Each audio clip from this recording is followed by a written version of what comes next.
Hi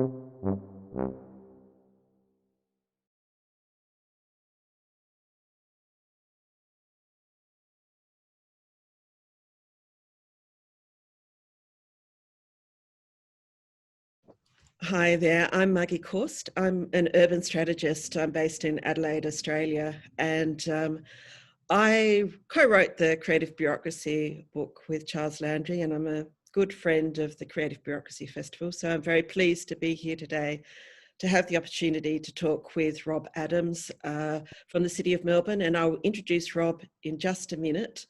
But I want to start with something that we do in Australia that I think is very special, which is to acknowledge the custodians of the land. So I want to say that I'm speaking to you today from the traditional country of the Kaurna people of the Adelaide Plains, and Rob is here from the land of the Eastern Kulin Nations.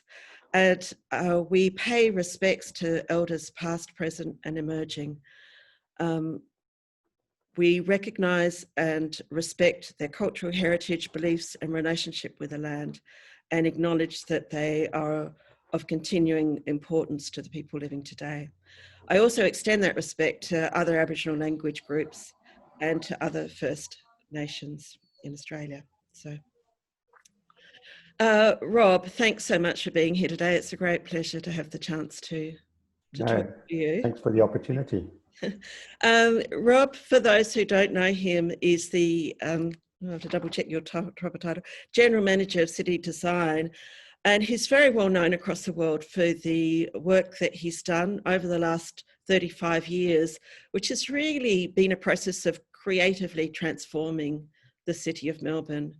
He's got close connections with creative city makers that he's well known amongst the creative city community. And as I just mentioned to him, I've first heard about him when I was working with, or Jan Gale was working with us in Adelaide many years ago. And Jan has been a great advocate for Rob around the world. He does mention him quite a lot, and it just shows what a great job Rob, or great influence Rob has managed to have in the City of Melbourne. So part of the reason to talk to Rob today is to talk about that impact and the work that he's done in Melbourne. But the other side of the reason for having this conversation is that Rob has managed to work within the one administration for more than 35 years, which is a remarkable achievement, especially as he's managed to maintain his enthusiasm and passion for the work over all of that time. I have spoken to many people myself, and many creative people in government administrations say that they find it incredibly frustrating and they lose their energy, enthusiasm, their passion. They find it very hard to maintain it over time. At the same time, many administrations find it hard to hang on to creative people, and it feels like this is a loss for the quality of our cities, because the cities need consistent attention and consistent strategies. Those that chop and change their approaches often don't create cities that are memorable or interesting, or that, you know, are lovable in the way that we would hope they would be. So thank you very much, Rob, for joining me today in this conversation. And I want to start by asking you whether you could just talk about how you ended up in the City of Melbourne and what Melbourne was like back in the early 80s. Thank you, Margie, and thank you for the opportunity of doing this. We came to Australia, and that was with two very young children, and at that stage there wasn't much work in Australia for architects, and I worked in Sydney for 7 months documenting a couple of primary schools. And then the opportunity came up for this job in Melbourne, and I applied, and was lucky enough to get the job. And that was the council of the day saying that they were concerned about what was happening to Melbourne and felt that they need to take another direction. So I arrived on an 18-month contract. I arrived very humbled and slightly terrified by the prospect of having to write an urban design strategy for a city like Melbourne, particularly coming from Zimbabwe. But I had studied at Oxford Brookes in the UK in the mid-70s, and I took a lot away from that course. And therefore, my role was more one of listening and interpreting the expectations of the community and the councillors. And maybe that's what made it successful for me, that I didn't come with a whole bag of ready-made ideas. I had to listen to what people thought of their city and then try to make sense of that. That's interesting. So what was Melbourne like in was it 1983 or? 1983. Well, I had a very close friend in Zimbabwe who was a pediatrician, and when we were heading off to Australia, I said to him, Greg, you know, where should we go in Australia? He said, anywhere except Melbourne. And that's why, I suppose people were saying that at the time, because it's in the southern part of the country, it's Mediterranean climate, so it rains in winter, so it can get a bit bleak. But Melbourne had, at that stage, emptied out the centre of the city and gone into the suburbs. So you got that, donut effect of the metropolitan area. And so if you went to central Melbourne after 7 o'clock of the night or after 12 o'clock on a Saturday, there wasn't a lot happening. It was unfortunately referred to or canvassed in a movie as being, you know, the end of the world. And I think that was rather unkind, because it is a beautiful city. But it was suffering from having lost the energy downtown, and that became the challenge. How do you return the heart of a city and make it a vibrant place that people want to visit? I mean, I think Melbourne was a bit ahead of the game in taking on that challenge. I know that in my city, we took a bit longer to get our heads around the idea of the donut effect and the challenge of how do you create a very dense, vibrant inner core, and why that mattered to a city. So how would you say Melbourne feels now, or how different is it now to what it was like in 83? It's so completely different. But I mean, in many ways, the strategy that we put in place in 1985, which is when the strategy was adopted, if you had to summarize a big document, what it was saying is that Melbourne was looking to become a 24-hour city that looked and felt like Melbourne. So that was quite a clear brief. It was saying, don't try and reinvent the city as something else. Take the bones of the city, which were really good, and build on those. And over time, if you can improve on all the things that are good about Melbourne, it will become a better city. But then there's some strategic moves that had to be made. And the most important one was, it was referred to as a central business district. And that's pretty much what it was. One of the catch lines coming out of that strategy was, we want to turn it from a central business district into a central activities district. I.e., we wanted to get mixed use, and we wanted to bring a population back downtown to live there. And there were only 650 odd residential units in the downtown area back in 1985. So those were the main challenges. And we were helped by the fact that the councillors of the day, an incredibly enlightened bunch, had all lived in the inner city as students, and they were architects and out of the arts fraternity. So they were the most creative council I've worked for. They came out of the creative industries. And so they had a very good idea of the sort of city they were after. And they also had the energy, being quite young, to make sure that they could drive it through. And so that combination of a council of that caliber and a recognition of what needed to be done really gave the impetus to the change in Melbourne. So if you go to central Melbourne today, you haven't got 650 odd dwellings, you've got 46,000 downtown. Okay. That's brought cafes, restaurants, supermarkets, a walkable, population. It's a completely different city. But people who come back to it still recognize it, because we've built on, those essential elements. So, the grand streets are still grand. They're mostly better paved, and there's a suite of furniture that is a Melbourne suite, and there are more trees. but there's still, the fabric of the city is still there. And in many cases intact. A lot of the heritage buildings have been kept, and, you know, buildings have been slotted in and around them rather than actually destroying them. Mm. Yeah, Melbourne is remarkable in the way that it's done that, and the work you did in the lanes, animating, I guess, a lot of those areas that were so full of potential. But that's a really good example, I think, of, you know, identifying a characteristic of Melbourne. I mean, Melbourne, because it had such big blocks, there were 200 meters in width and 100 meters in depth, meant that, you know, walking around one of the blocks was a bit of a task. So what happened is in the 19th century, to, you know, create wealth, they subdivided those blocks. And in order to get into the smaller blocks or through them, they created these lanes and arcades. So we had over, you know, 400 lanes and arcades running through the central city. And they'd been seen as service lanes. And all we did is said, you know what, that's our pedestrian system. We won't do what other cities do and close down major streets and pedestrianize them. We'll pedestrianize the lanes, and we'll allow people to trade out into them. And that became one of the big projects that we worked on, and was highly successful. People love walking through the lanes of Melbourne.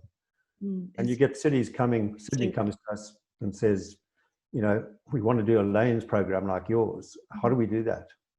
My answer is, fundamentally, you've got to have lanes to have a lanes program. It's not the character of your city, and therefore, you know, try and build on your character. And so one of our strategies was, don't look at other people, look back at ourselves and ask ourselves, what's good about this city? And then reinforce it. So tell me, Rob, how have you managed to keep your energy and enthusiasm in this? I have most administration effectively. Yeah, I think I've led the most charmed life as a creative person, that your client is the city. And this was the fundamental thing. When they asked me to stay on after the strategy and help implement it, I'd come from private practice. I'd run my own architectural practice. And I said, look, I don't want to become a bureaucrat. I don't want to be sitting here employing consultants to do all the nice stuff. So if you're offering me a job whereby I can create an in-house team of, you know, designers and creative people that would deliver the program, and happy to be fee for service so you can measure our efficiency, then I'll take that job.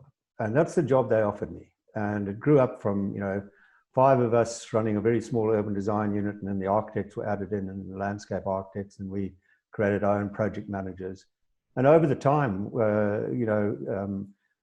arts and culture came through the division, property came through the division, parks and gardens came through, only for short periods, you know, sometimes 5, sometimes 10 years. So what we were doing was not only doing the work, we were engendering that idea of creativity through everybody else in the organization. And so I get up most mornings and think, you know, what fantastic project are we going to work on today? And they're not always big.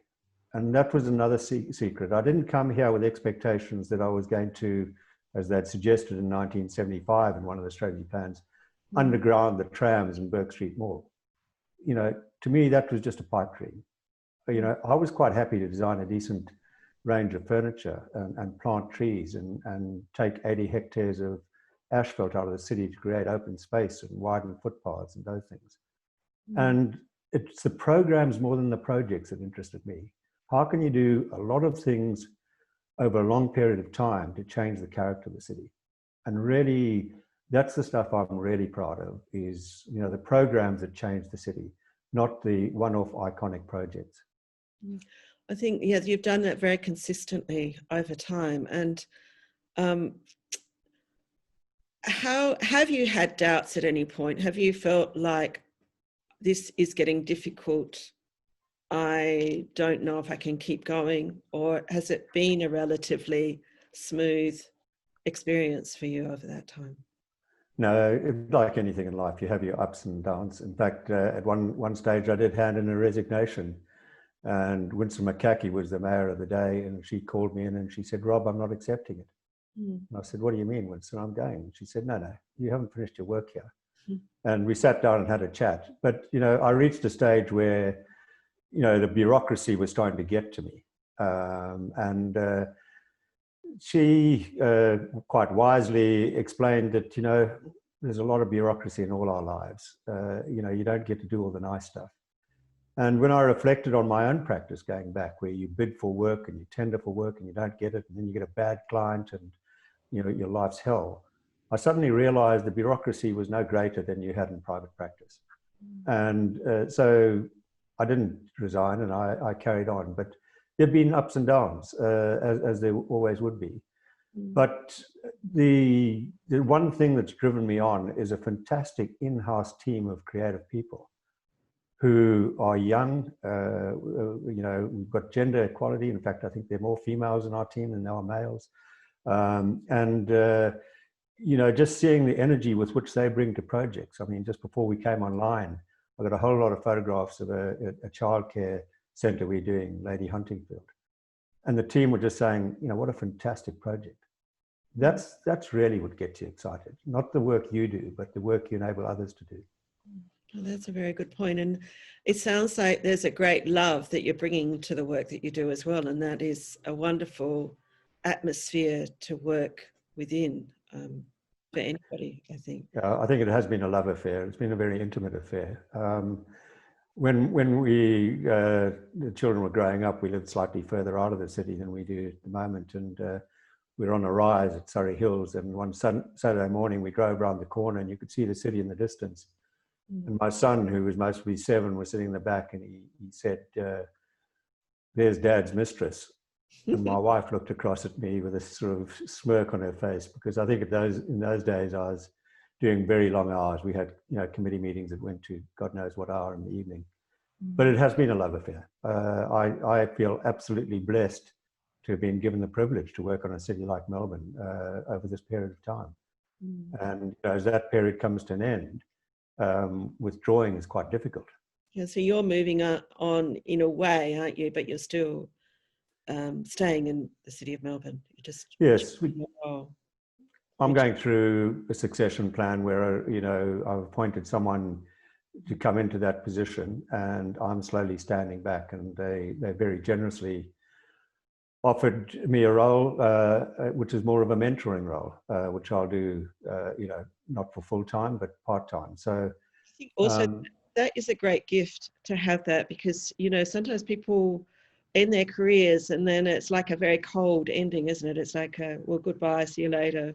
We're moving on without you. And I think that opportunity to stay there, to be a source of advice and guidance, and, however you see it, is incredibly helpful. I mean, for you, but also for the organisation to keep that relationship going. So yeah, I think those ends are always difficult. I mean, it's like your first love affair. When that broke up, it was devastating. And then, when you left Zimbabwe, for me, that was devastating.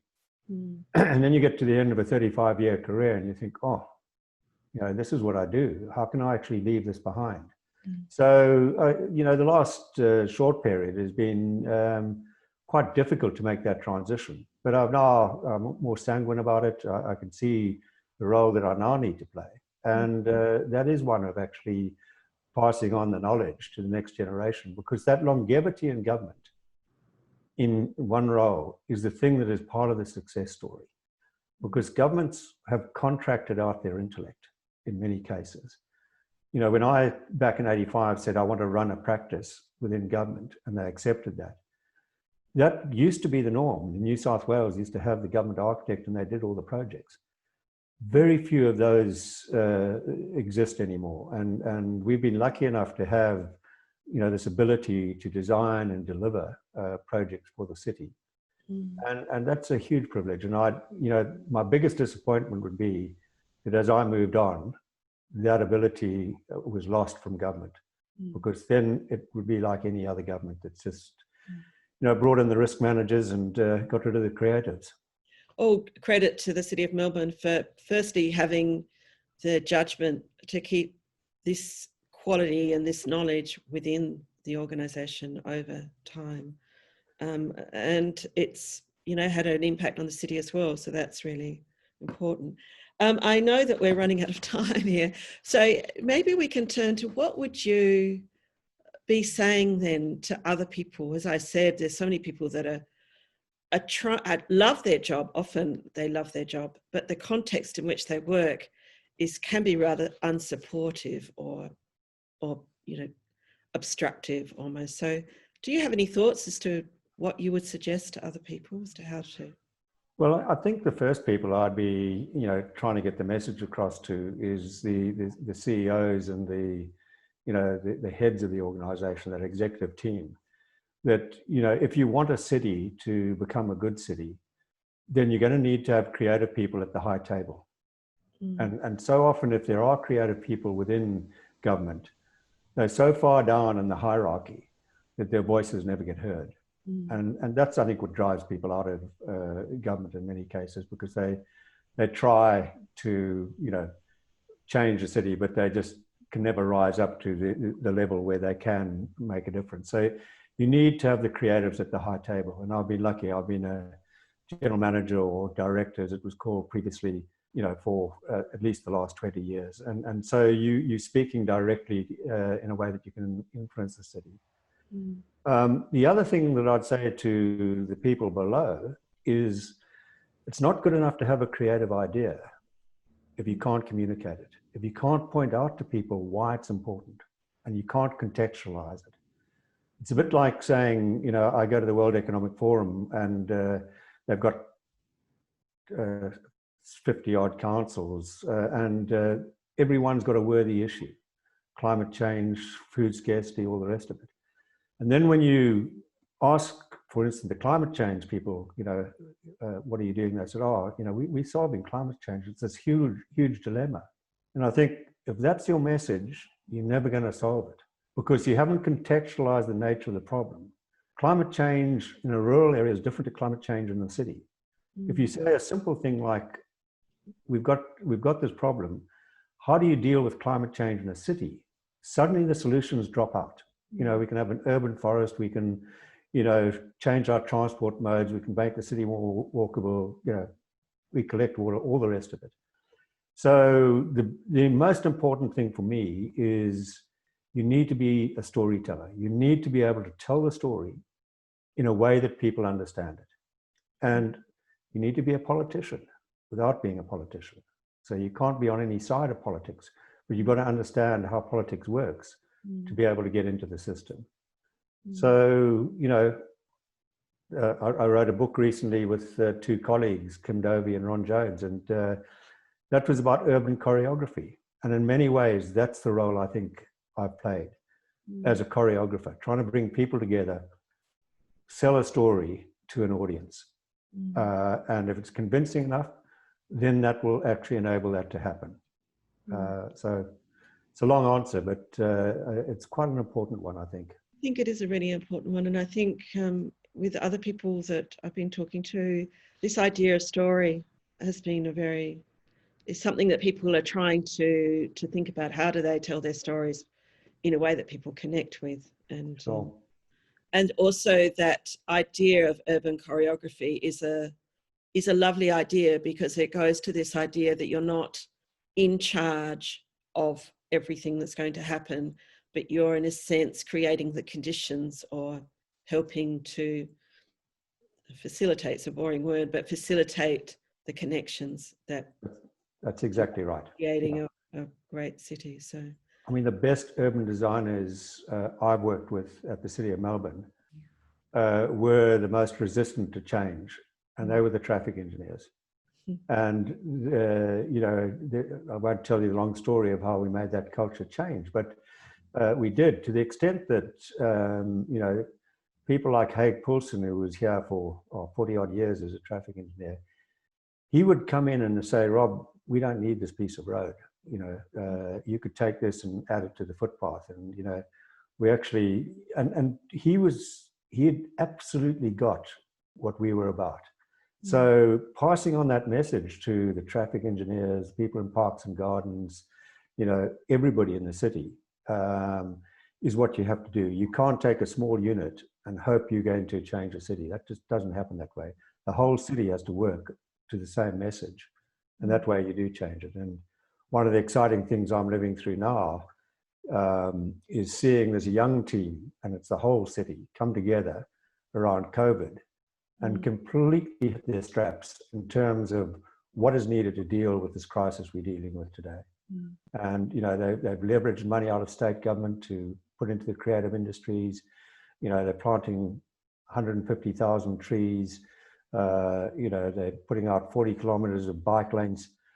And that's the whole council. And that is a success story, that people totally get what needs to happen in a city.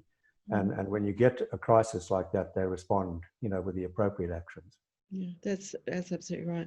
I wish we had more time to talk today, Rob, because there's so much territory we could cover. But thank you so much for that contribution, and yeah, good luck with your next role as a mentor back in the City of Melbourne. So thank you very much. Thanks, Margie. It's been a great pleasure.